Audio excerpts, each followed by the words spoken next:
Narito na ang mga balita mula sa GMA Integrated News. Isinailalim sa state of calamity ang Special Geographic Area sa BARMM dahil sa mga pagbaha.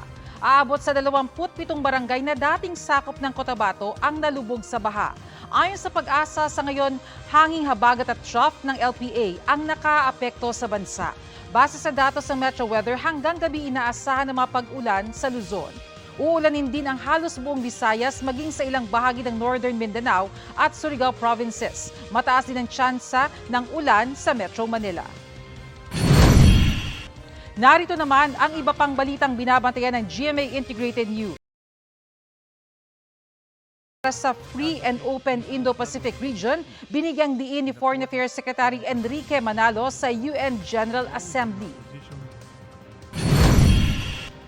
Burol ni dating MMDA Chairman Bayani Fernando sa Queen of Angels Chapel sa Marikina binuksan sa publiko ngayong umaga.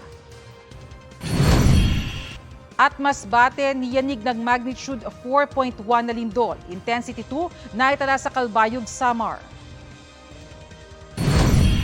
Para sa mas malaking misyon at mas malawak na paglilingkod sa bayan, ako po si Bernadette Reyes ng GMA Integrated News, ang News Authority ng Pilipino.